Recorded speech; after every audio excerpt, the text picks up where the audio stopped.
지나온 한국 경제를 한번 돌아보고 예, 또 우리 굉장히 중요한 기로에 서 있으니까 예.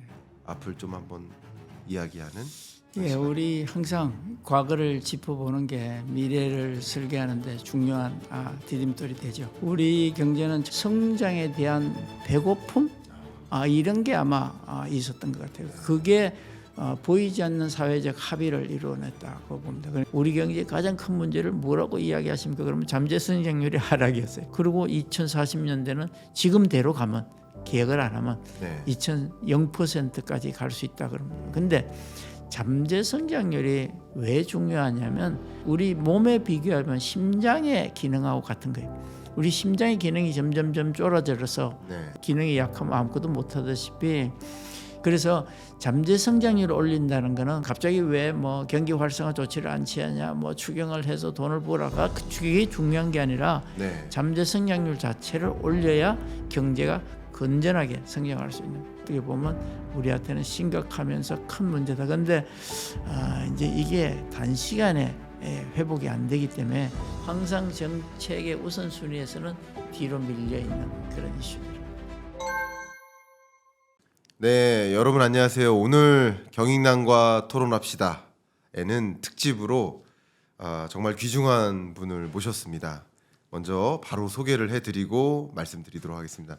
김주현 원장님입니다. 안녕하십니까? 네, 반갑습니다. 네, 오랜만입니다. 우리 김주현 원장님을 제가 가볍게 잠깐 소개해드리면 저는 수식어를 이렇게 하겠습니다. 제가 이제 사회 진입을 하는데 발탁해주신 분. 저는 제가 이제 현대경제연구원에서 커리어를 시작할 때 저는 이제 그 면접장에서 원장님을 처음 뵀습니다. 그래서 제가 사람 보는 눈은 이 선생. 아닙니다. 그래서 뭐 마치 정말 우리 경제학자들이 참 존경하는 어른이시자 그리고 많은 그 현대경제연구원 그 식구들 선후배 식구들이 참 존경하는 인물이자 또 큰 선배님이시자 스승님 같은 그런 석학을 좀 모셔봤습니다. 우리 채널 처음 출연하셨으니까 예, 반갑습니다. 인사 한 말씀 예, 부탁드릴까요? 제가 김주현 현대경제원 전 원장이라고 그러고 요즘은 국민대학교에서 글로벌 평화통일대학원의 특임 교수로 구학들을 가르치고 있습니다. 반갑습니다. 와주셔서 정말 감사합니다. 예. 그냥 가볍게 요 말씀부터 여쭤볼게요. 그 방송 출연은 뭐 근래 어떻게 많이 해보셨습니까? 요즘은 잘 안 불러주더라고요. 이제 지나간 사람이. 아닙니다. 그런데 이렇게 주로 특강 많이 하고 네. 이제 강의 뭐 불러주는 데 가서 하고 그럽니다. 네, 제가 한 가지만 더 말씀드리면 여러분들이 이제 경인남 시그니처 영상들을 보실 텐데 저도 이제 특강을 가거나 이렇게 강의할 때 그 강의하는 기법을 우리 원장님이 강의하시는 모습을 뵈면서 나도 저렇게 해야지 해가지고 완성된 모습이었거든요. 예, 저한테는 정말 롤모델 같은 분이셨는데 그런 분께 지나온 한국 경제를 한번 돌아보고 또 우리 굉장히 중요한 기로에 서 있으니까 앞을 좀 한번 이야기하는 예, 우리 항상 과거를 짚어보는 게 미래를 설계하는데 중요한 디딤돌이 되죠. 우리 경제는 1960년도 초에 1차 5개년 경제개발 계획 이런 걸로 시작하면서 1인당 국민소득 한 100불 수준에서 시작을 해서 거의 60년 만에 그러니까 2017년에 3만 불대 진입을 합니다. 그래서 물론 이게 순탄하게 온 건 아니고 중간에 우여곡절도 많이 겪은 셈이죠.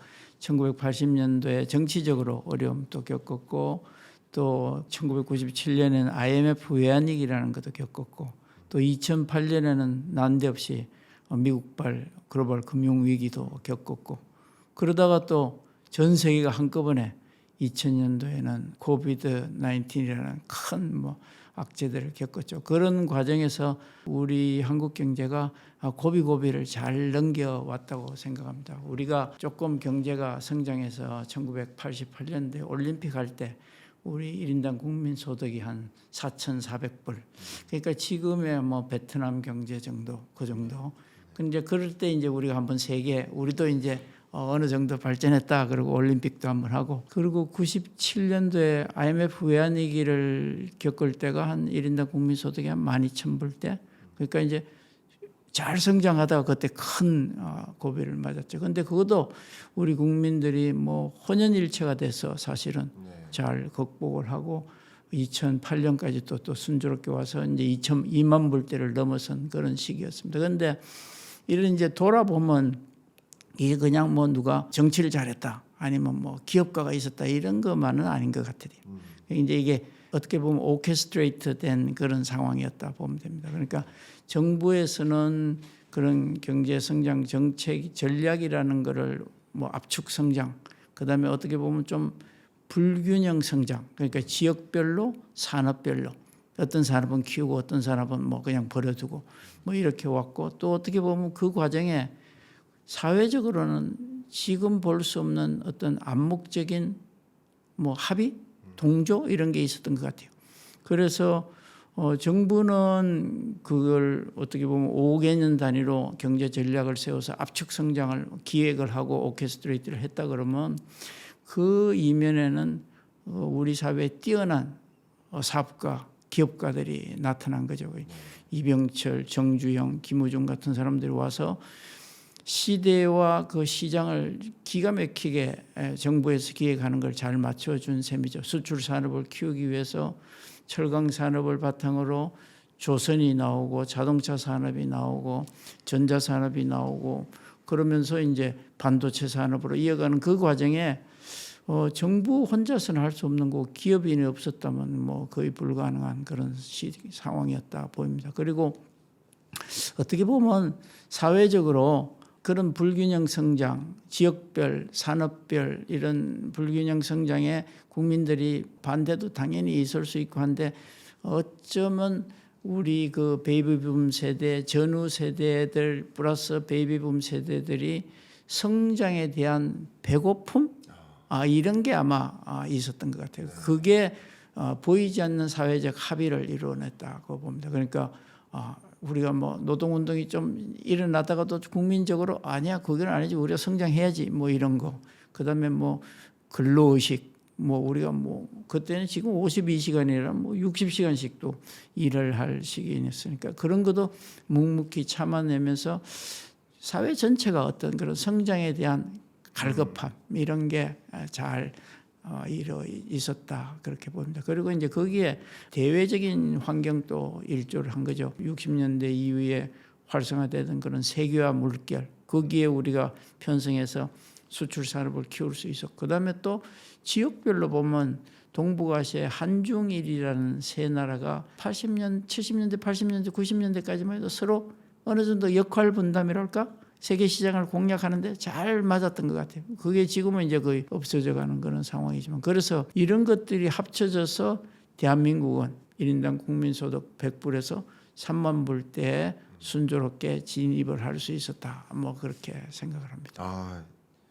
정말 그 지나온 역사를 경제사, 한국 경제사를 직접 경험하시면서 연구하시면서 체득한 것들을 이렇게 짧은 시간 안에 이렇게 압축해서 설명해 주셔서 전 정말 주옥 같은 강의였다라는 생각도 들고요. 저도 참 이렇게 오래간만에 정리를 한번 해보네요. 네.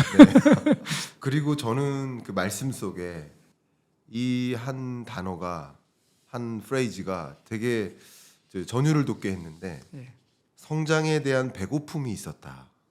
굉장히 공감하지 않을 수가 없는 그러면 제가 혹시 이렇게 역으로 질문드려도 될지요? 성장에 대한 배고픔이 있었고 그것을 통해서 단기간 안에 100불 시대의 나라가 소위 3만 불 시대를 이뤘다고 볼 수 있는데 지금은 그 성장에 대한 배고픔을 잃었다라고 혹시 생각하시는지요? 그게 이제 그 자라는 환경이 달라지면서 우리 그 전후 세대와 베이비붐 세대들은 그걸 그냥 그 가난이라는 게 체화된 그런 상황이었는데 아까 제가 말씀드렸듯이 올림픽 이후에 1988년도에 우리가 이미 뭐 4,000불을 넘어서면서 1인당 국민 소득 4,000불이라는 건 어떤 의미냐면 대체로 배고픔이나 갈급함 이런 게 사라지는 시기가 그 시기예요. 그래서 그 시기가 되면 사람들이 조금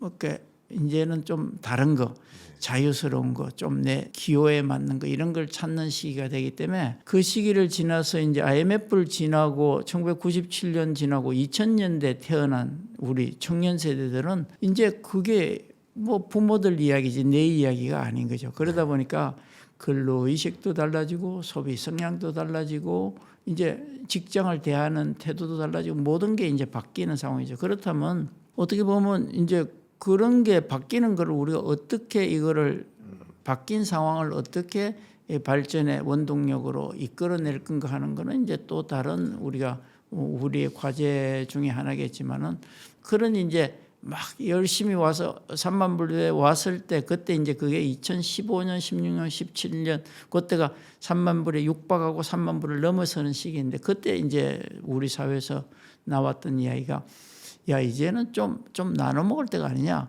뭐 닭 잡을 때가 아니냐. 이게 그 무슨 소리냐? 황금알을 낳는 닭이 있는데 달걀만 계속 먹을 게 아니라 야 이제 닭 잡아 먹을 때가 된 거 아니냐. 이제 그런 이야기가 우리 사회에 나오던 시기였어요. 그래서 지금은 이제 뭐 분배가 중요한 거 아니냐, 언제까지 성장만 할 거냐 이런 이야기가 나오면서 유럽형의 그런 복지국가 아니면 분배가 좀 더 우리보다는 잘 된 그런 모델들이 한국에 들어오기 시작해서 대한민국의 성장 역사의 기본에 있던 거는 어떻게 보면 좀 미국식 자본주의, 적자 생존, 뭐 경쟁 우위, 시장 중심 뭐 이런 단어였다 그러면 뭐 유럽식 자본주의는 좀 같이 살자, 뭐 복지 뭐 중요하고 뭐 이렇다 보니까 이제 유럽식의 많은 제도들이 한국으로 들어오기 시작하는 게 그게 이제 뭐 거의 한 2000년대 중반 뭐 2010년대 이때인 것 같아요. 그래서 지금은 우리 경제 정책을 운영하는 사람들이 우리 이게 나라를 움직이기 위해서 이제 이용해야 된 자원, 인적 자원, 그다음에 그런 금융 자본, 그다음에 사회 기본적인 인프라스트럭처 이런 것들이 바뀌었다 그렇게 봐야 맞을 것 같습니다. 말씀 감사합니다. 워낙 우리 원장님이 신사셔가지고 제가 마침 최근 그 성경책에 마태복음에 있는 한 문장에 예수께서 하셨던 말씀인데 굉장히 마음에 와닿았던 한 짧은 문장이 있어요. 제가 그 워딩을 정확하게 기억하는 건 아닌데 그 악한 자들이 있는데 악한 자들은 입에서 악한 말을 한다. 그러니까 선한 자가 입에서 악한 말을 할 수가 없다. 그러니까 악한 자들이 악한 말을 한다. 이런 표현을 하셨었거든요. 마태복음에 있는 문구인데 제가 굉장히 와닿았었거든요. 근데 워낙 또 원장님이 이게 선인이시다 보니까 또 이렇게 표현해 주셨는데 저는 이제 거꾸로 바꿔서 이렇게 생각해 보면 이런 뜻인 것 같습니다. 지금은 이제 성장에 대한 배고픔은 이른 구조니까 우리 한국 경제 구조가 그러면 지금은 성장을 위해서라면 다른 종류의 그러니까 배고픔에 대한 갈구가 아니더라도 다른 종류의 어떤 성취 욕구를 자극하는 그런 종류의 동력이 필요하지 않은가. 그러니까 배고픔으로써 성장에 대한 자극을 했었다면 과거에 지금은 배고픔에 대한 자극은 아니고 또 다른 어떤 종류 그건 무엇인지 모르겠지만 어떤 종류의 자극을 통해서 성장을 좀 거듭해 나갈 수 있지 않을까 하는 그런 어떤 잠재적인 말씀을 좀 주신 것 같다는 생각도 들었습니다. 그래서 이제 지금은 뭐를 이렇게 남을 끌고 간다든가 뭐 아니면 여러 사람의 공중 심리를 이용해서 한다든가 하는 그런 시대는 이제 지나갔다고 봐야죠. 지금의 젊은 세대들 굉장히 자유로운 분위기에서 풍요로운 분위기에서 살았기 때문에 이 사람들의 창의성, 그다음에 이 사람들의 그 근로의식을 자극하는 거는 뭐 어떻게 보면 뭐 보상 아니면 자기 성취 이런 것들이 이제 더 큰 이슈가 됐죠. 우리가 마나스루의 그 이제 그 욕구의 5단계를 보더라도 우리는 1, 2, 3단계는 이미 지나가 있는 상태고 지금은 자기 성취, 자기 뭐 만족 이런 것들이 위쪽에 와 있기 때문에 지금의 우리 경제를 운영하는 구조도 여기에 맞게 가야 되지 않나. 그래서 저는 이제 차례대로 이야기를 했더라면 이런 이제 우리 걸림돌 이런 걸 우리 이야기할 시기가 있을 텐데 이런 거죠. 우리의 그 지금 해외 투자 아니면 기업들의 우리가 말하는 생산성을 좌우하는 것 중에 많은 부분이 노동시장과 관련된 부분이 많습니다. 노동의 공급, 노동의 질, 뭐 이런 게 또 해외 기업들이 우리나라에 잘 들어오기 힘든 게 우리 시장에 다루기 힘든 노동 환경 이런 것들이 가장 그 사람들이 큰 걸림돌이거든요. 그런데 이것도 예전에 우리가 배고프고 못 먹고 못 살고 할 때 그 노동운동의 형태도 이제는 달라질 수밖에 없는 거죠. 왜 그러냐면 근로자 자신들의 근로에 대한 생각도 바뀌고 근로의 형태도 바뀌고 그리고 이제 뭐 출산율도 떨어져서 공급도 떨어지고 이제 이렇고 노인 인력이 많이 들어오고 하니까 노동운동의 형태도 달라지고 근로자와 사용자 간의 그런 뭐 계약 관계도 이제는 달라져야 될 시기고 그거를 우리가 새 시대에 맞게 잘 적용을 해놔야 이제 우리는 성장을 위한 한 이슈를 해결한다는 거죠. 그리고 우리 성장의 가장 큰 이슈 중에 하나가 우리 사회에 보이지 않는 갈등 구조입니다. 이게 어떻게 보면 다른 나라보다도 더 다층화되고 다극화된 상태. 뭐 세대, 이념, 뭐 빈부, 노사, 지역 이런 게 우리는 굉장히 다양하고 갈등 구조가 심화된 거죠. 그런데 이게 이제 어떻게 보면 예전에는 유교 문화 이런 게 좋게 작용을 했었는데 지금은 우리의 좀 어려움을 만들어내는 게 뭐냐면 우리가 오랫동안 우리 사회의 그런 신뢰, 투명, 뭐 정직, 이타심 이런 우리가 흔히 선진국들에서 보는 그런 선진적인 가치관이 좀 부족하다 보니까 우리는 주로 혈연, 학연, 지연 뭐 이런 거에 묶여서 남을 잘 못 믿으니까 네.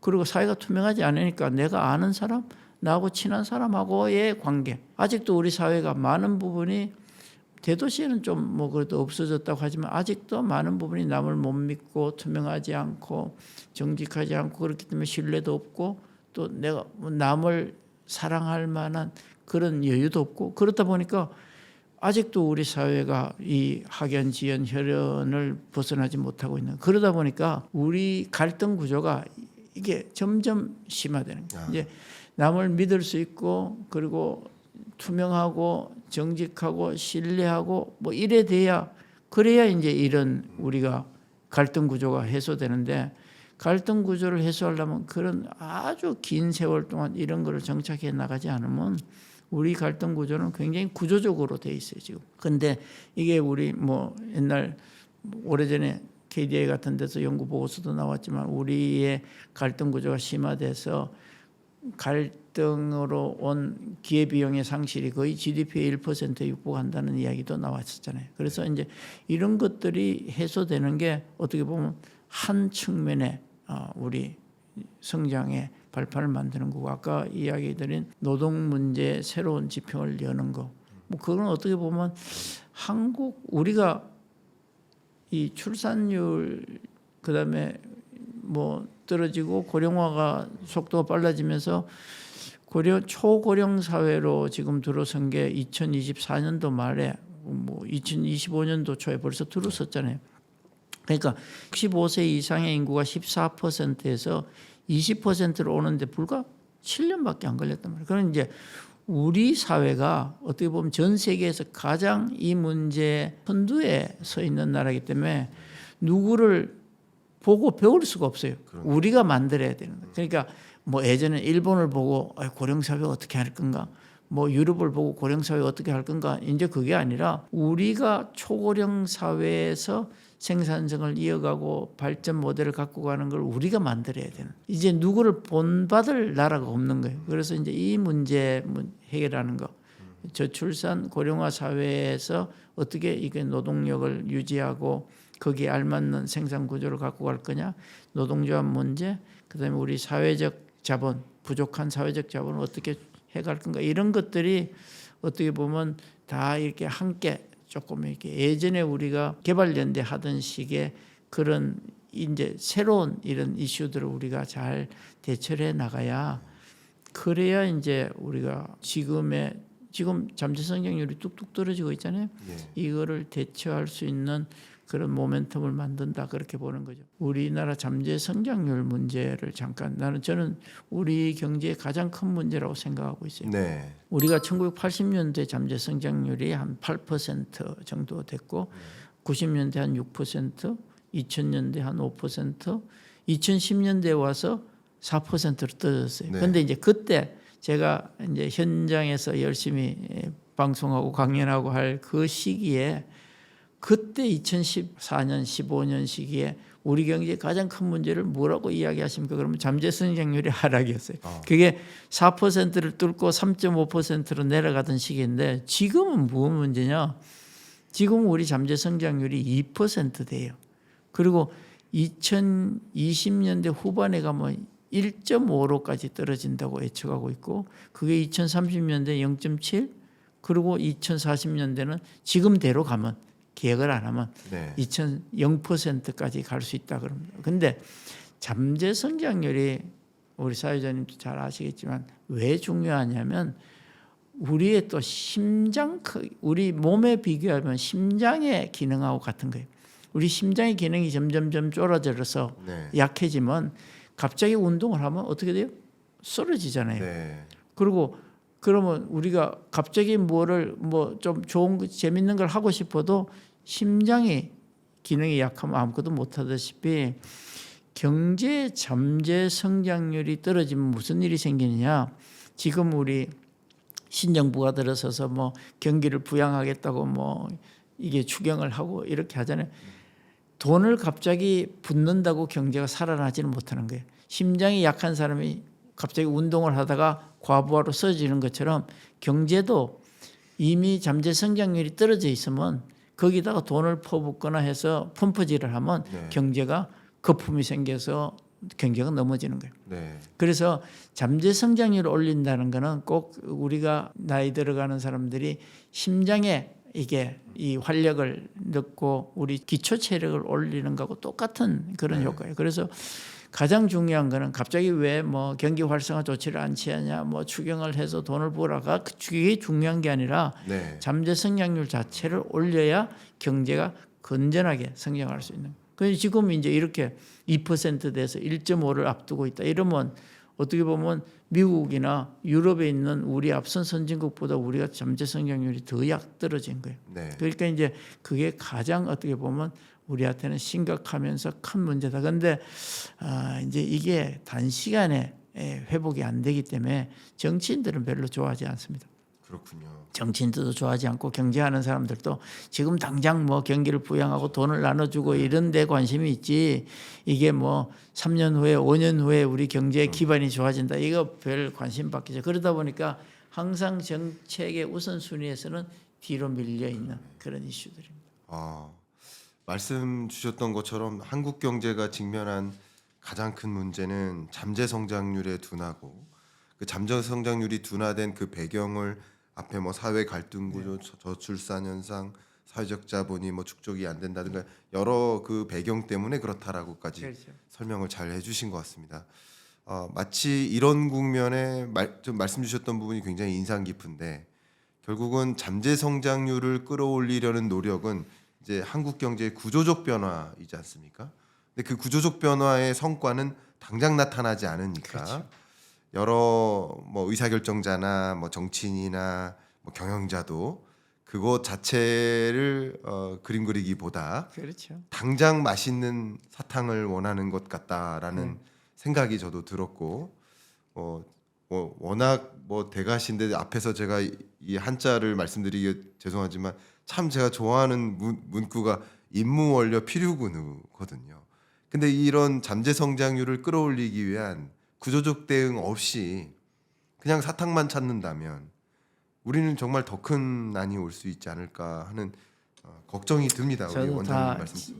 지금 이제 그런 새 정부가 들어서서 국정기획위원회가 들어서고 아마 좀 있다가 이제 정부의 5년 정책 과제 이런 걸 발표를 할 겁니다. 그런데 많은 경우에 국민들은 이렇게 눈에 보이는 정책을 원하고 그런 게 있길 원하지 이런 경제적인 기본 구조를 바꾸고 그런 걸 위해서 투자하고 그럴 여력이 잘 없죠. 그런데 이제 이런 잠재 성장률을 높이고 경제를 튼튼하게 하는 이야기는 한 정권 5년 단위의 정권에서 달성될 수 있으면 참 좋죠. 그런데 그게 아니라 정권을 넘어서 지속적으로 계속적으로 추진해야 될 그런 중요한 이슈들이다. 그게 안 되면 어떻게 되느냐? 그러면 이제 우리가 흔히 보는 업다운이 심한 유럽에 있는 뭐 이야기하기 그 나라 미안하지만 이게 경제적으로 안정이 안 되고 계속 오르락내리락하는 그런 뭐 모습을 우리가 반복하게 될 겁니다. 네, 이거는 정말 엄중한 충고이자 경고의 메시지이신 것 같고요.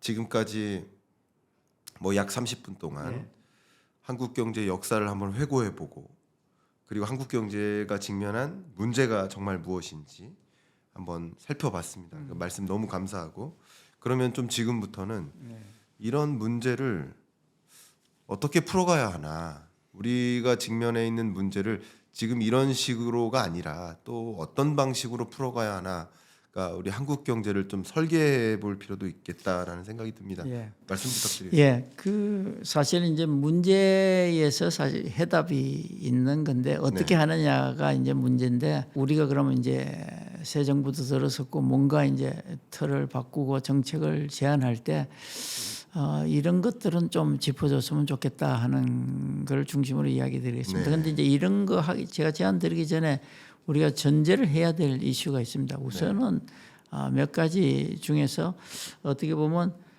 우리가 제일 손쉬운 거는 우리 사회가 대타협을 이루어내는 거죠. 노사정이 합쳐서 타협을 이루는 거지만은 현실적으로 이거는 어렵다는 걸 전제로 해야 될 겁니다. 우리 노사정위원회가 항상 정부마다 있어 왔지만은 나라가 IMF 외환위기처럼 진짜 이 절벽 앞에 섰을 때는 이런 걸 타협을 만들어낼 수가 있는데 지금과 같이 뭐 괜찮은데 지금 잘 사는데 이 정도면 됐지 않냐 이런 생각이 있을 때는 이런 타협은 뭐 어렵다고 봐야죠. 그래서 있는 상태에서 이 전망을 할 수밖에 없다.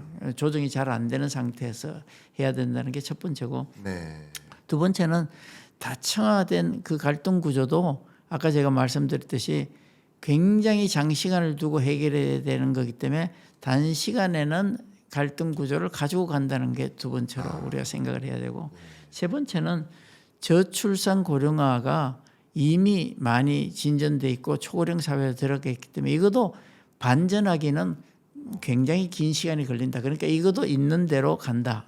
그다음에 이제 마지막으로 우리나라 항상 문제가 되고 있는 남북의 대결 구조 이걸로 인한 지정학적인 위험 이게 절대로 단시간 안에 해결될 가능성은 거의 없다. 그러니까 이 갈등 구조도 남북의 갈등 구조도 가는 그런 전제하에서 우리가 그럼 뭘 해야 될 거냐 하는 것을 제안을 드린다면 첫 번째는 아까 말씀드린 잠재 성장률의 근본적인 문제를 좀 대처하면서 잠재 성장률을 급락을 우선 막는 게 제일 지금 계속해서 급전직하 떨어지고 있으니까 막는 게 중요하다. 그런데 이제 이야기했듯이 우리가 당이 저혈당이 있거나 고혈당이 있는 사람이 갑자기 고혈당인 사람이 갑자기 저혈당으로 쓰러졌을 때 우리가 뭐를 먹이냐면 초콜릿이나 사탕을 먹이듯이 지금 경제가 급전직하 떨어지고 있으니까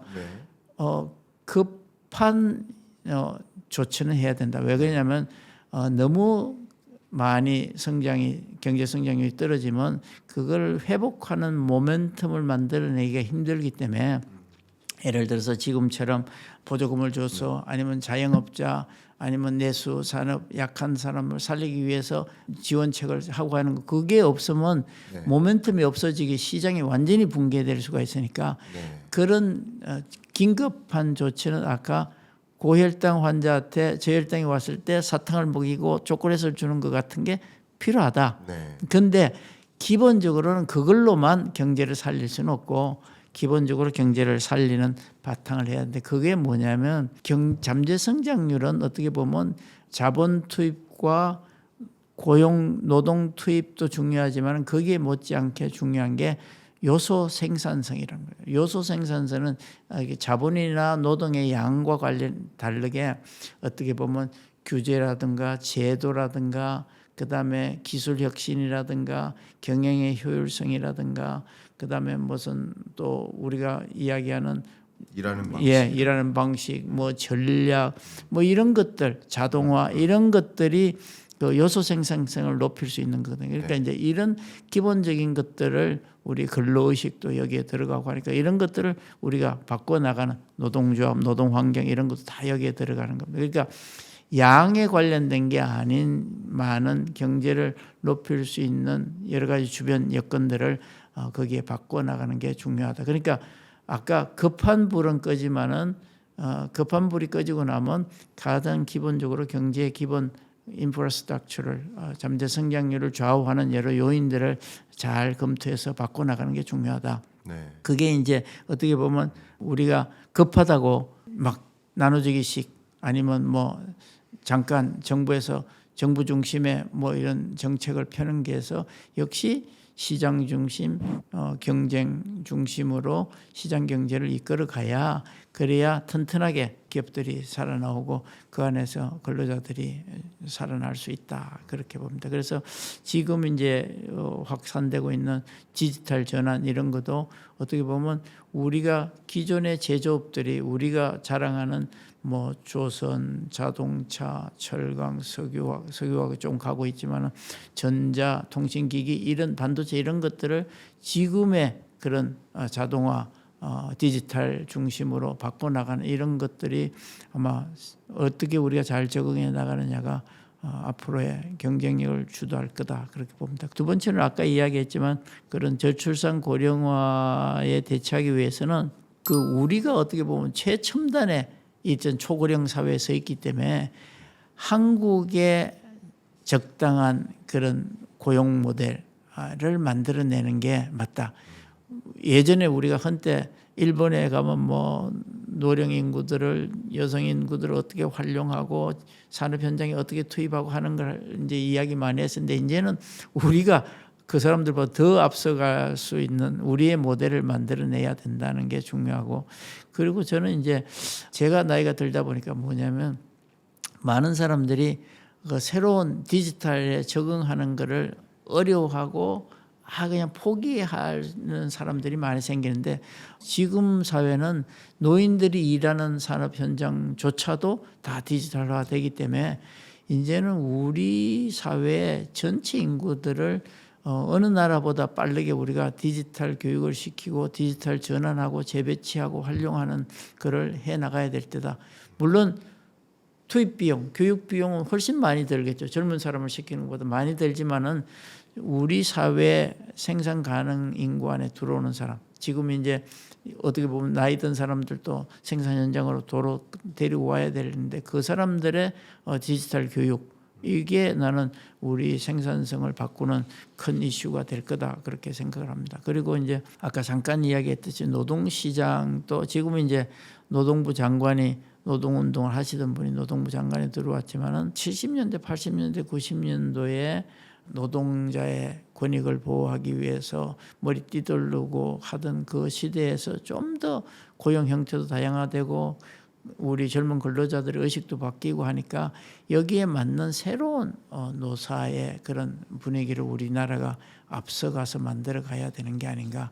굉장히 어려운 이야기지만은 우리나라 같은 데서 만들어낼 수 있는 옛날에 80년대 말 90년대 뭐 우리 그런 아일랜드 같은 데가 뭐 대타협을 이뤄내는데 우리는 그런 시대하고 다르게 새 시대에 맞는 새로운 노사 모델을 만들어가는 게 필요하다. 그게 어떻게 보면 문제 한쪽의 키가 될 수도 있다. 왜 그러냐면 어떤 이슈를 풀 때 자기 문제를 자기가 푸는 게 좋습니다. 그게 다시 조금 구체적으로 이야기하자면 보수 정권이 있고 진보 정권이 있으면 보수 정권이 섰을 때는 보수 정권의 약점을 자기들이 풀어야 돼요. 예를 들어서 상속세 문제라든가 기업들 규제 관련된 거는 자기들이 풀어야 자기 문제를 풀리는 거예요.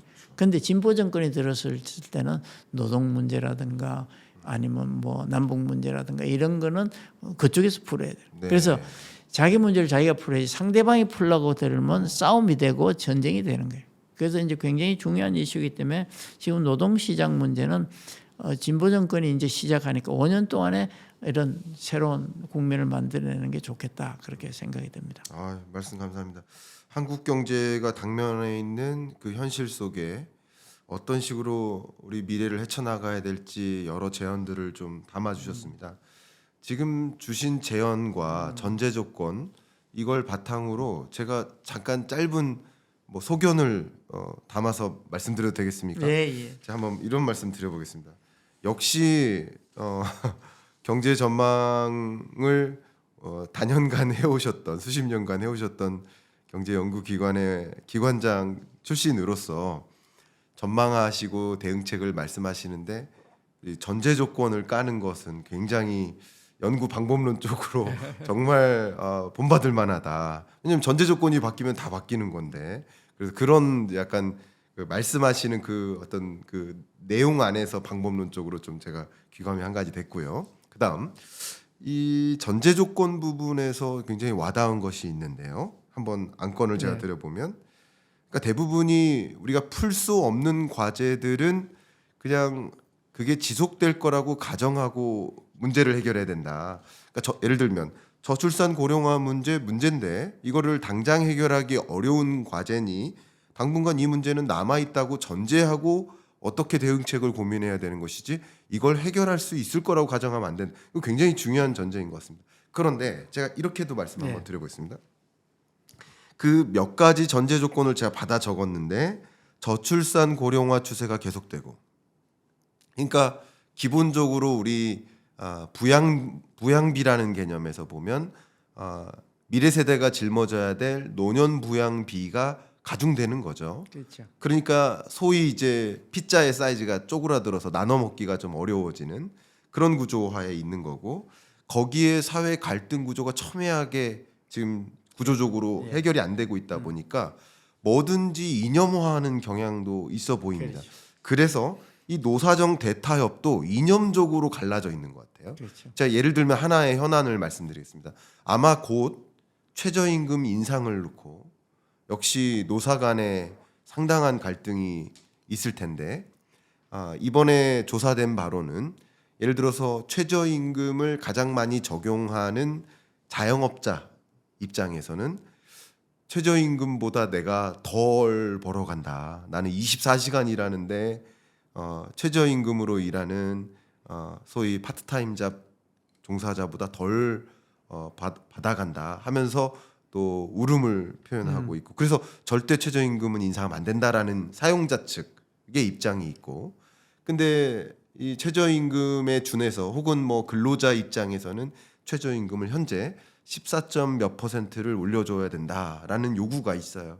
그러니까 이게 아까 말씀하셨던 정치적으로도 이념화됐기 때문에 이게 뭐가 적절한 최저임금 인상률인지를 계산하고 고민해야 되는데 그게 아니라 이념적으로만 갈등하는 이런 양상이 이 전제조건 세 가지에서 나타나고 있는 것 같습니다. 그렇죠. 제가 이런 소감을 좀 느꼈습니다. 예를 들면 최저임금 인상이라는 대주제를 놓고도 그 이제 노사 문제가 뭐 굉장히 그것만 해도 다룰 큰 이슈긴 한데, 노사 문제의 가장 큰 이슈는 양극 중에 하나는 고용 안정이라는 거하고 한쪽에는 노동시장의 유연성이라는 게 양극에 있는 것 같아요. 그 양극 안에 그 중간에 지금 여러 우리가 문제를 풀어가는 과정이고, 미국식의 예를 들어서 유연한 노동시장으로 갔을 때는 고용 안정이라는 거는 그 안에 포함되어 있는 거고, 그 사이에 뭐가 있냐면 고용보험이라는 게 제도가 있고, 그다음에 소셜 세이프티 넷이라는 제도가 있고, 이런 것들이 촘촘히 있어서 고용시장을 유연화하는데도 불구하고 고용 안전에 해당하는 보완 조치들을 해나가는 거예요. 그래서 내가 잘려도 고용보험도 받고, 그다음에 또 이제 그 중에 그것도 안 되는 사람은 소셜 세이프티 넷도 받고 하는 건데, 우리는 그런 중간 제도들이 없으니까 뭘 하느냐, 고동의 안전을 이제 주장하는. 그러다 보니까 뭐가 해석되느냐? 고용 노동 시장의 유연성이라는 거는 거의 없어지는. 그래서 이거를 자꾸 이제 뭐 이게 무자르듯이 이거냐 저거냐 할 게 아니라 그 중간의 과정들을 굉장히 촘촘하게 하고 다양화하고 차별화해서, 말은 제가 쉽게 이렇게 합니다만은 어려운 문제죠. 그런데 그렇게 해서 이 문제를 시대가 바뀌었으니까, 네. 아까 제가 여러 번 이야기했지만은 근로자도 모든 사람이 생산 현장에 아니면 컨베이어 벨트에서 일하는 사람만 있는 게 아니라 다양한 근로자 조건을, 시간 형태를 원하는 사람들도 있고 하기 때문에 다양해졌으니까 거기에 맞는 아주 다양하고 차별화된 아주 촘촘하게 우리가 만들어야지, 일괄적으로 지금 이야기한 것처럼 뭐 최저임금 뭐 자르고 그다음에 노동조합 잘라서 고용조건 타협하고 이러는 시대에서 좀 탈피해야 되는 거예요. 저도 여기 대해서 뭐 이거다 그러고 답은 없지만은 시대가 달라지면 노동운동 형태도 달라져야 되는 거 아니냐, 그런 생각을 합니다. 예전에 우리가 컨베이어 벨트를 들어올 때, 자동차가 도입될 때 뭐 새마다 이 새로운 고용 형태를 유도하는 기술이나 제도가 들어올 때마다 반대는 있어 왔어요. 그러나 이제 조금씩 바뀌어 왔는데, 우리는 어떻게 보면 우리나라가 아까 말한 노사정의 대타협을 이루기는 힘든 상황이지만은 그걸 있는 그대로 두더라도 새로운 시대를 좀 앞서가기 위해서, 그리고 또 이제 타협을 진보 정권도 들어서고 했으니까 그런 사람들이 앞장서서 새로운 한국식의 그런 형태를 만들어 가야지. 또 5년 동안을 내가 잡았으니까 내가 고용 안정 쪽으로 내가 뭐 모든 걸 파일을 갖고 가겠다, 뭐 이런 시대는 별로 뭐 우리 사회에 대해서 발전이 없다, 그렇게 생각합니다. 그리고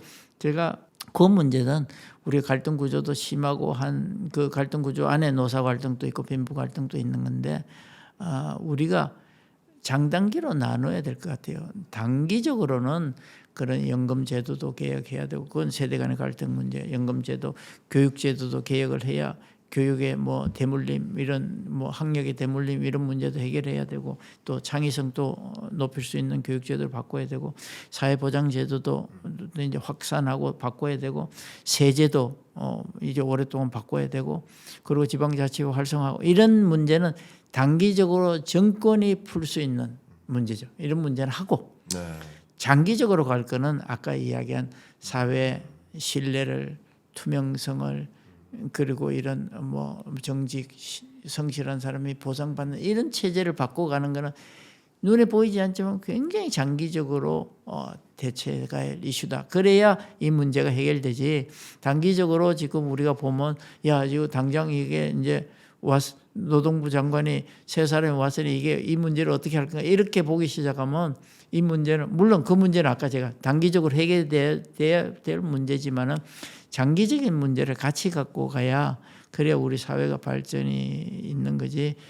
너무 눈앞에 것만 쳐다보지 말자, 그런 생각입니다. 그리고 자기가 소신을 가지고 시대적인 사명감을 가지고 이 문제를 해결한다고 생각을 해야지, 내가 후나는 노동 민노총 뭐 도와줘서 내가 장관이 됐다, 그러니까 이 사람들이 이익을 위해서 열심히, 그런 게 아니라 어떤 형태로든지 내가 이 사람들 대표해서 이 시대에 이 자리에 왔으면 우리 시대가 당면한 과제를 우리가 한번 풀어보자, 이런 좀 대의를 가지고 접근했으면 좋겠다. 중요한 말씀 정말 주셨을 것 같습니다. 지금 이제 거의 마지막 질문을 남겨두고 있습니다만, 있습니다만, 그 또 긴 이야기인데, 예. 뭔 이야기를? 근데 제가 질문지에는 없는 한 두 가지 질문을 좀 드려보고 싶습니다. 이제 한 가지는 지금 이제 말씀 쭉 원장님께서 주시는 과정에서 든 생각인데, 지금 현재 그러니까 하나만 뽑는다면 우리 한국 경제의 가장 약자는 누구일까 하는 생각을 좀 해봤습니다. 예를 들면 일자리가 없는 청년, 아니면 지금 조기 퇴직해야 되는 70년대생, 아니면 정말 매출이 안 일어나고 있는, 빚 갚는데 허덕이고 있는 자영업자, 아니면 정말 이 최저임금으로 이 고물가 상황에서 뭐 소위 작은 급여를 받으면서 일해야 되는 파트타임 근로자 예를 들면 뭐 이런 사회 여러 계층 중에 그래도 가장 우리가 좀 안전판으로서 제가 말씀드린 예가 아니어도 안전판으로서 정부가 역할을 해야 되는 가장 약한 취약계층은 혹시 어디라고 생각하고 계신지 여쭙고 싶습니다. 예, 뭐 어려운 질문인데 다 힘들겠죠. 다 힘든데 저는 세대적으로 젊은 사람들은 지금 힘들지만은 뭐 희망이 있다고 생각합니다. 얼마든지 새로운 힘들지만 교육을 받고 뭐 또 새로운 분야를 개척해 나가서 앞에 열려 있는 시간이 많이 있으니까 괜찮은 것 같고, 그 다음에 나이가 든 사람들 중에서 소득이 없는 사람, 뭐 정부에서 도와주는 그 적은 돈에 의존하는 사람, 물론 그 사람 힘들죠. 그 사람 힘든데 이제 그게 겹쳐진 사람이 있습니다. 자영업을 하면서 뭐 연금을 부을 처지도 안 돼서 연금 받을 연금도 없고, 그리고 또 뭐 자식들도 없고 뭐 그런 어떤 한 지금의 한 50대 이후에 그 자영업 영세 자영업자들이라고 봐야 되겠죠. 그분들이 가장 힘들 것 같아요. 왜 그러냐면 직장에 있고 하는 사람들은 어떤 형태든지 연금을 부어서 조금이라도 자기 소득 기반을 만들어서 은퇴하고 살 수 있는 기반이 있고 한데, 계속해서 자영업을 하는 사람은 그런 돈을 부을 수도 없고 지금 또 경기도 힘들고, 영세 자영업이라는 게 또 대부분의 큰 뭐 프랜차이즈, 뭐 식당, 뭐 그로서리, 뭐 이런 것들이 들어오면서 사실 설 자리가 굉장히 없어지는 거라, 그분들이 살 길이 없으면 사회적으로 정부에서 소셜 세이프티 넷을 만들어야 되는데 그건 비용이 많이 들죠.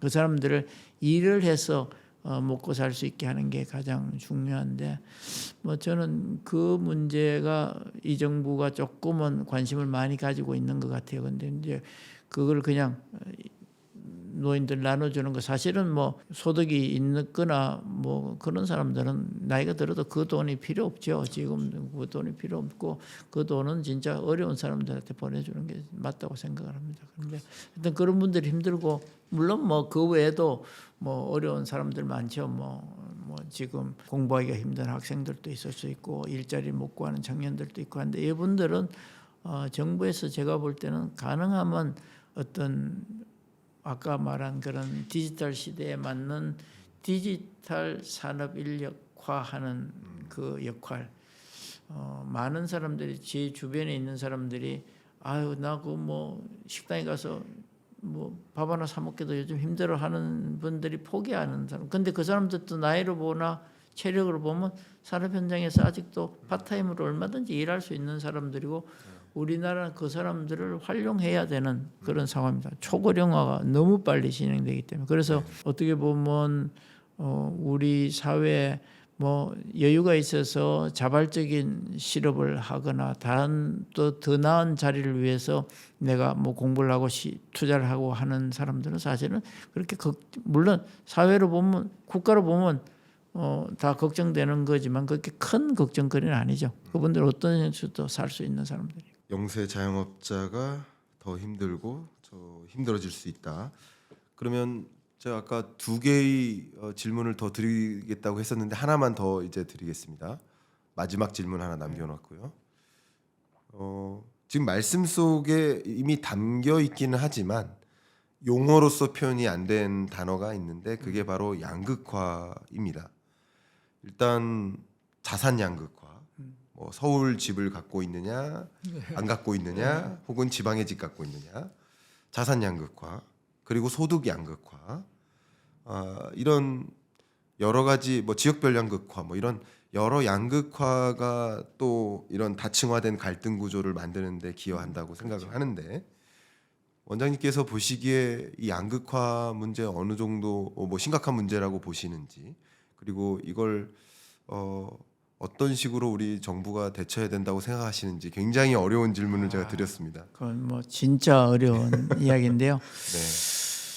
그 소득 양극화부터 말씀드리면 네. 그거는 어떻게 보면 시장 경제 속에 있는 이슈라 그게 좋다 나쁘다 이야기하기는 힘들 것 같아요. 네. 왜 그러냐면 자기가 하는 일 아니면 자기가 뭐 가지고 있는 전문성 뭐 이런 것 때문에 이제 그 생겨나는 건데 뭐 그거를 제도적으로 할 수 있는 거는 이제 진입 장벽을 높여주기 때문에 생겨나는 렌트 같은 비용으로 생겨나는 거는 그거는 우리가 제도적으로 막아줘야 되고 한데 그게 이제 뭐 이렇게 이야기 드리면 또 뭐 불 붙이는 건데 그 한때 사법제도 같은 게 너무 공급을 제한해서 그걸 로스쿨로 만들어서 이제 진입 장벽을 낮추고 공급을 늘려서 그 부분 이제 많은 부분 우리 사회 장단점은 있죠. 네.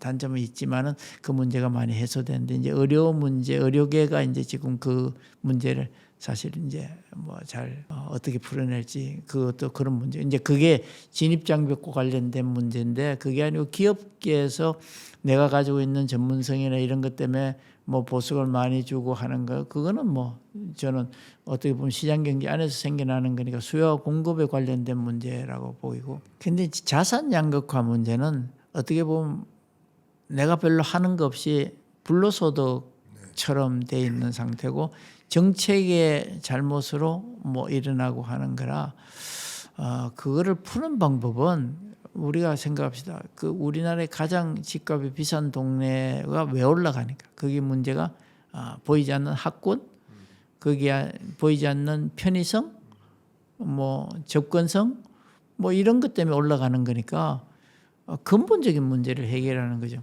저는 강북에 살고 있거든요. 강북에 사는데 모든 게 저는 지방자치제가 되면서 자치가 내가 돈이 있기 때문에 내 돈으로 그런 걸 해서 내가 좋아졌다 하면 사실 할 말은 없는데 그러면 어떻게 해야 되냐면 교부금을 같은 서울에 있어도 교부금을 달리해서 지방에 자기 자력으로 할 수가 없으니까 지방의 그런 경쟁력을 높여주고 서울도 그런 이제 다른 지역의 교통 편의성, 접근성, 그다음에 뭐 학교 이런 문제들을 근본적인 문제들을 해결해야 이 자산의 어떤 뭐 양극화 이런 것도 해결할 수 있고 이게 이제 조금은 자연 발생적입니다. 그런데 제가 이렇게 외국 예를 들어서 죄송합니다만 뉴욕 같은데 맨하탄에 가격이 예전에 우리 강남 강북 차이처럼 그렇게 별로 차이가 안 나던 시기가 있었어요. 그런데 천정부지로 맨하탄이 올라가는 거예요. 모든 비즈니스 중심지가 걸로 모이고 교통이 편하고 편리하고 하니까 올라갔던 건데 그걸 어떻게 보면 좀 구조상 어쩔 수 없는 부분도 있지만은 제도적으로 생기는 거는 좀 해결해 줄 필요가 있다. 그렇게 봅니다. 의견 정말 감사합니다. 질문지에도 없는 어려운 정말 그런 질문을 좀 드렸는데도 말씀 많이 잘해 주셨고 특히 뭐 가장 취약한 계층 영세 자영업자가 더 힘들어진다라고 말씀 주시면서 제가 원장님과 있을 때 지금으로부터 한 12, 13년 전에 자영업은 자영업과 경쟁한다라는 그 보고서를 좀 많이들 이제 사회적으로 반영해 주셨는데 그때 아마 그 제 보고서를 기억하실 것 같습니다. 네, 그런 생각도 또 듭니다. 이제 마지막 질문입니다. 저희가 이렇게 한국 경제가 직면한 문제를 중심으로 말씀을 많이 나눴습니다. 그 이유는 분명 희망이 있기 때문이다 아닐까 그렇게 생각하는데 한국 경제 가능성 있다고 보십니까? 어떻게 보세요? 제가 이제 한국 경제 이런 문제점이 있고 이렇게 풀어가야 될 과제가 있습니다. 그러고 지난 뭐 오랜 세월 동안 연구원 원장 할 때부터 이야기를 하면 사람들이 다 듣고 나면 그게 별로 풀릴 것 같지 않은데요. 뭐 그게 이제 그리고 정책적으로도 쉽게 대응할 수 없는 이슈들이라 굉장히 단기적으로 보면 좀 암울해 보이는 게 사실입니다. 그러나 저는 조금 길게 보면 우리가 나라라는 게 물론 뭐 제가 사는 시대에 제가 활동하는 시대에 해결되지 못하더라도 장기적으로 나라가 발전하면 좋은데 그게 좀 길게 보면 우리나라는 굉장히 가능성이 있는 나라다 그렇게 봅니다. 뭐 몇 가지 이유가 있는데요.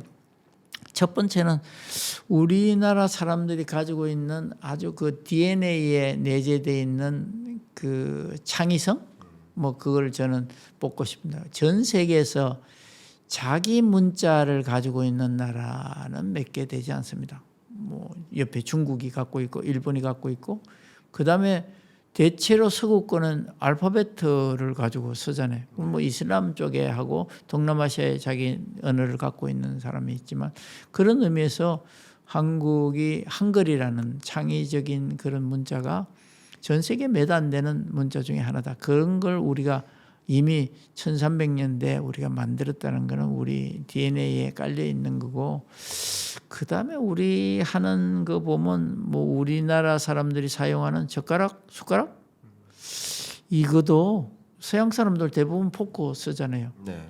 근데 나무 젓가락도 아니고 쇠젓가락 이거는 전 세계에 거의 없습니다. 그래서 이런 창의적인 그런 음식 도구, 그다음에 또 우리나라 요즘 하고 있는 뭐 K컬처, 그다음에 뭐 체육 분야에 뭐 그렇게 보면 우리나라 갖고 있는 그런 창의적인 게 좀 내재된 거 아닌가. 그러게 특히 창의력 중에서도 근본적인 창의력은 우리의 아마 교육제도 때문에 나는 더 이상 발전을 못하고 있는 거라고 생각하는데 우리 교육제도 때문에 덕을 보는 거는 재창조 능력이 복제 뭐 보고 다시 만들 그거 우리의 교육을 맨날 그런 거 보고 외우고 했기 때문에 그래서 어떻게 보면 뭐 우리 조선 산업, 자동차 산업, 반도체 이거 다 뭐 남이 먼저 시작한 걸 갖다가 우리가 다시 재발전시키는 거. 뭐 체육 분야도 가도 양궁 이것도 우리 거 아니잖아요. 쇼트트랙 우리 거 아니잖아요. 골프 여자 골프 우리 거 아니잖아요. 그러니까 우리 거 아닌데 우리 거 와서 다른 나라 사람들이 보면 이게 한국이 꼭 그 시작한 데 같이 된 것들이 이게 저는 재창조 능력, 재생 복제 능력 뭐 이런 건데 그것도 큰 능력이라고 봅니다. 그래서 이제 이런 의미에서 창의성이라는 게 첫 번째고 두 번째는 우리 국민들이 갖고 있는 적극성, 그다음에 탄력성 이런 겁니다. 탄력성은 어디서 나타나냐면 우리가 그 끊임없는 외적의 침입을 당하고 그러면서도 살아남았고 흡수되지 않고 그리고 최근에 경제 성장 과정에서도 그런 정치적인 그런 고난을 겪으면서도 IMF도 극복하고 글로벌 금융위기도 잘 극복하고 코비드도 뭐 아주 모범적으로 극복하고 이런 것들이 우리 국민이 가지고 있는 그 리질리언트 영어로는 리질리언트라고 그러는데 탄력성, 끈질김 뭐 이런 적극성 이런 것 같아요. 그런 게 우리 국민성에 좀 깔려 있다. 저는 그렇게 생각을 합니다. 그리고 세 번째는 우리가 지난 60년 동안 발전해 오는 과정에서 가지고 있는 우리 제조업 기반입니다. 제조업 기반이 기계산업, 뭐 조선, 자동차, 반도체, 통신기기, 석유화학 뭐 이런 것들이 이런 다양한 제조업 기반을 갖고 있는 나라는 세계에 몇 개 없습니다. 미국이나 영국, 프랑스 이런 데 다 없어졌고 독일이 다양하게 갖고 있고 일본이 갖고 있고 한국이 갖고 있고 세 나라가 갖고 있고 우리가 좀 제조업 비중이 GDP에서 높습니다. 그러니까 세 나라 중에서도 우리가 좀 높은 편이고 근데 이게 그러면 그것도 지나간 이야기 아니냐. 옛날 시대 그러니까 2008년도 이전 이야기 아니냐 그럴 텐데 저는 그렇지 않습니다. 지금의 디지털 AI 시대에 이런 기반을 갖고 있는 나라가 접목하고 융합하기에 아주 최고로 좋은 그런 기반을 갖고 있는 거예요. 그래서 우리는 이거를 새로운 시대, AI 시대, 디지털 시대에 전환하는데 우리가 앞장설 수 있는 그런 기반, 그런 제조 기반이 없는 사람은 접목할 것도 없는 거예요. 그래서 굉장히 중요한 이슈고 저는 한때 우리 그 LG전자, 삼성전자가 성공한 비결 중에 여러 요소가 있겠지만 중에 하나가 우리가 반도체를 삼성이 성공한 이유는 반도체를 만들고 있었기 때문에 생각이라고 합니다. 왜 그러냐면 그런 전자기기에 들어가는데 다 반도체가 다 칩이 들어가는데 우리 스마트폰 삼성의 스마트폰은 반도체 칩을 자기가 만들잖아요. 자기한테 가장 적합한 걸 자기가 만드는 거예요. 근데 모토로라 뭐 옛날 저 뭐 일본의 뭐 소니 이런 가정 제품사건 뭐 이런 전자기기사건 이게 자기가 만드는 게 아니라 남의 걸 수입해서 남의 걸 사갖고 와서 만드는 사람하고는 기본적으로 계열화가 수직 계열화가 다른 그런 상태죠. 그래서 저는 우리 전자제품 지금의 통신기기들이 성공하는 비결은 반도체를 우리가 만들기 때문에 그렇다. 남 걸 주문해서 만드는 거하고 내 사양을 내가 줘서 만들어 오는 거하고 천지차다 그렇게 생각을 합니다. 그래서 우리의 탄탄한 제조업 기반이 새로운 시대를 열어가는데 디지털 시대, AI 시대를 열어가는데 큰 뭐 경쟁의 기반일 거다 그렇게 생각합니다. 그다음에 이제 네 번째로는 우리가 속해진 우리가 원하지도 않지만은 지정학적으로 우리가 위치한 그 위치가 나는 우리의 큰 경쟁력으로 생각합니다. 예전에는 우리 학교 다닐 때 어떻게 배웠냐면 한반도는 그 대륙 세력과 해양 세력 사이에 끼어가지고 끊임없이 침입을 받고 침공을 받고 우리 수탈당하고 그렇게 살았다. 뻑하면 중국에서 쳐들어오고 뻑하면 일본에서 쳐들어오고. 근데 지금 시대에 와 보니까 이게 어마어마한 경쟁력이에요. 세계 2등 가는 중국이 옆에 있고 세계 3등 가는 일본이 옆에 있어서 서로 경쟁하면서 크고 또 서로의 시장도 하고 또 서로 협력할 수도 있고.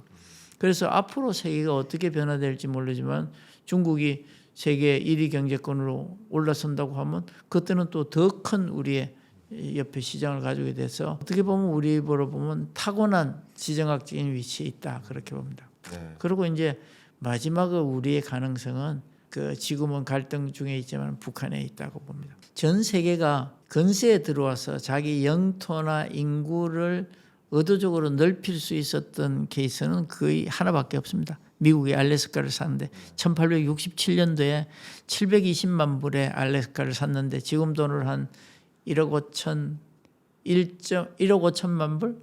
그러니까 한 우리 돈으로 한 1,500억이면 뭐 우리 사라 그러면 금방 사겠죠.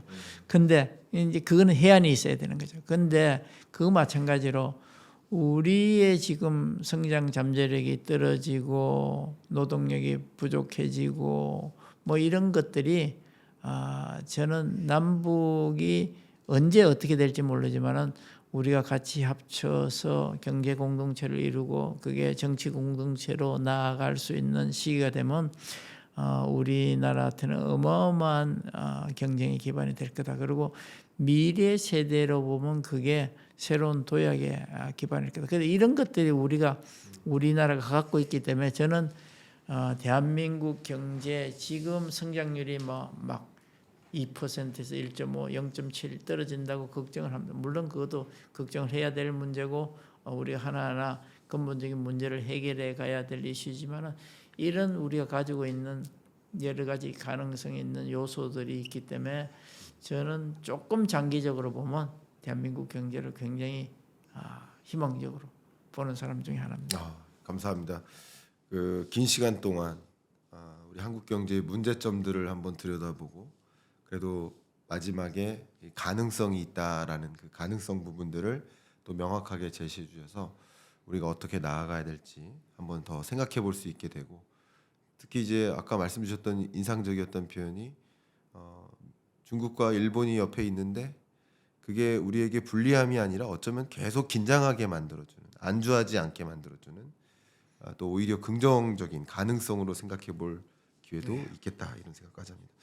자 이렇게 1시간 동안 말씀 주셨는데 소감 말씀 여쭙고 오늘 경영난과 토론합시다 하신 소감 말씀 여쭙고 마무리하겠습니다. 저는 뭐 오래간만에 한번 한국 경제를 또 이렇게 처음부터 끝까지 정리할 수 있는 기회를 주신 김광석 박사님 감사드리고 그리고 우리가 오늘 이렇게 시간이 짧아서 이야기하지 못한 남북 간의 지정학적인 문제가 우리 경제에 미치는 그런 그 문제 그다음에 우리의 가능성 이런 거는 사실 이제 제가 강의할 때는 각각이 다 떨어서 오랫동안 할 수 해야 우리가 서로 음미해 봐야 되는 이슈들인데 하여튼 오늘 이런 시간 마련해 주셔서 고맙습니다. 정말 감사하고 저도 한번 많은 것들을 좀 생각해 볼 수 있는 시간이었고 여러분들께도 또 우리나라의 나아갈 방향성을 함께 공감하시는데 참 도움이 됐을 거라고 생각합니다. 이상 마무리하겠습니다. 감사합니다. 네, 감사합니다. 감사합니다.